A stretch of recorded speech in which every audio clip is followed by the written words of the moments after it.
underneath a car, or at least we think we do. Otherwise, how would we make those continuous trips out for beer and pizza? Spoken like a true college student stereotype, huh? Speaking of beer and pizza, what if a new place opened in St. Joe that offered a plan where you wouldn't have to pay for your meal today? For just a small upcharge down the road, you could pay on your next payday or when you receive your financial aid disbursement.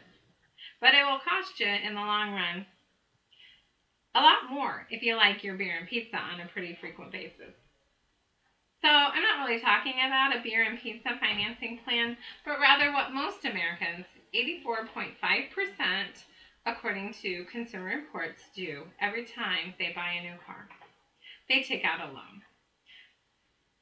You may have already bought a car using a loan from a bank or finance company, and you're potentially paying hundreds or thousands of additional dollars in interest over the term of that loan. This is the reason it is better to save using a pay-yourself-first method and then pay cash for your next vehicle. The Federal Trade Commission provides consumer information for anyone considering financing a car.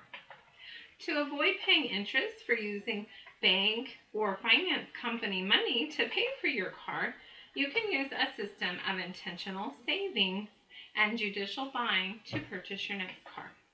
This saving method will require a lot of patience, self-control, and discipline on your part, but produces a big payoff to yourself and not benefiting a bank or finance company.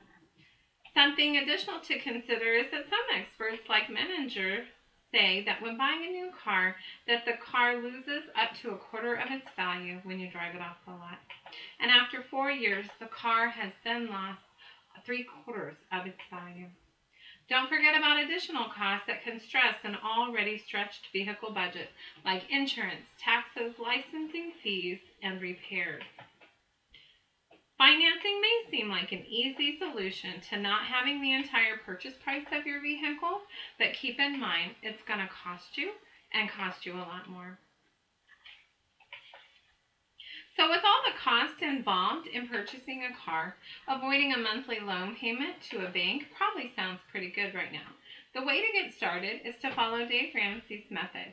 Dave is a self-made millionaire and financial guru who encourages Americans to avoid almost all debt.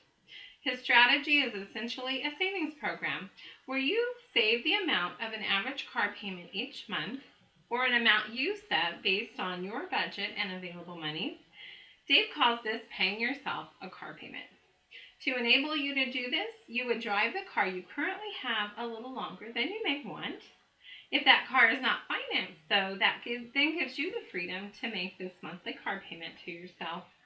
If you have a vehicle loan currently, Joanna Nagler writes in the Debt-Free Spending Plan that you should consider selling your car and buying something more within your budget.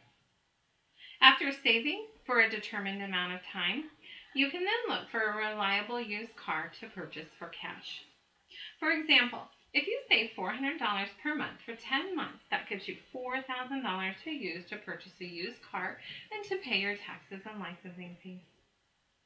After you purchase a car, if you drive it for a year while continuing to pay that $400 to yourself each month, you will then have approximately $4,800 to put towards another car. Additionally, since you've only had your previous car a year, you can probably sell it for between $3,000 and $4,000. Adding this to your other savings, that would give you approximately $7,000 to $8,000 to purchase an even newer and better car. That's a pretty big step up in just a couple of years' time. Savings brings financial security and less stress to your life. I also have unexpected repairs, which are always a concern. But if you're diligently saving that monthly car payment, then you will have on hand the money you need to pay for unexpected repairs. Using some of your savings for a repair may, in fact, delay your next purchase of your car. But if you focus on the fact that at least you have that money, you can avoid putting it on a charge card or having to borrow money from friends or family to pay for that repair.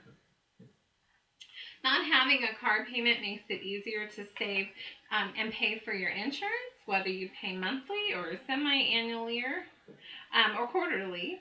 And since you're going to such great lengths to avoid debt on your car purchase, go ahead and take the advice of Eileen Braitman, author of Dollars and Cents for College Students, and do some homework regarding insurance policies, and be sure to ask for any discounts that you might qualify for, like a student discount. You will be miles ahead of your peers when you take control of your financial future and not pay extra money that you don't have to when purchasing a vehicle. Hopefully, I've given you some food for thought. There are many good reasons to avoid any unnecessary debt when you're a student, and avoiding vehicle debt can be especially helpful to you while you're a student and beyond. I also hope I have demonstrated to you why it's better to use the pay yourself first method of savings that will enable you to pay cash for your next vehicle.